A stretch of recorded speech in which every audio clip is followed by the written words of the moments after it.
عليكم ورحمة الله وبركاته حبايبي. عاملين ايه؟ ان شاء الله يا رب دايما في خير وسعادة يا رب.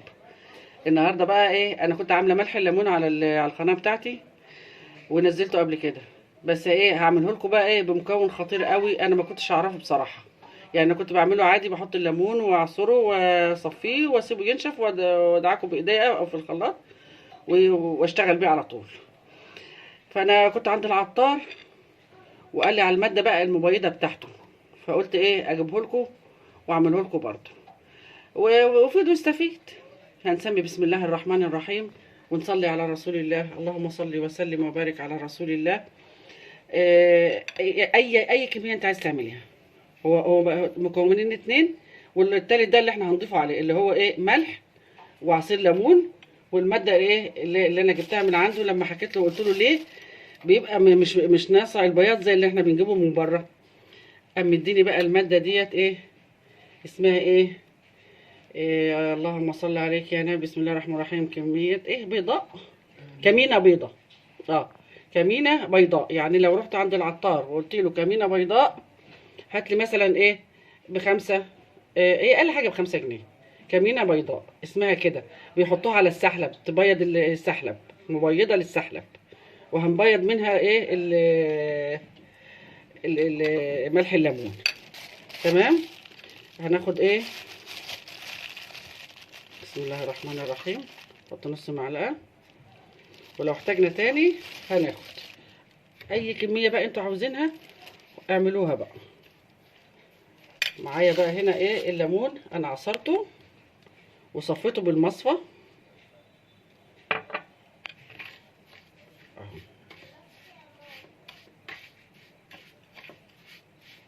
هيفرق بقى معايا بقى ان شاء الله. انا ما كنتش اعرفه بصراحه، يعني انا كنت بعمل زي ما انا قلت لكم كده في الاول. كنت بجيب الليمون واعصره واعمل زي ما قلت لكم كده.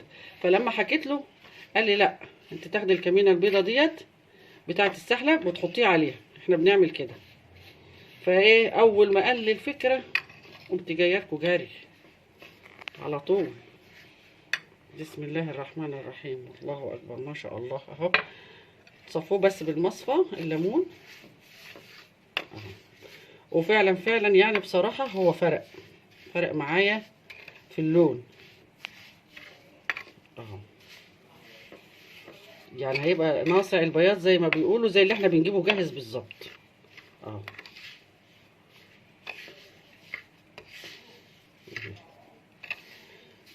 يعني انا ممكن كمان اخد شويه كمان صغيرين اهو، عشان ايه اهو، يعني دول يعملوا لي مره كمان اهو. واشرب بس ايه، اهم حاجه اشرب الايه الليمون الملح اهو. نديلهم دول كمان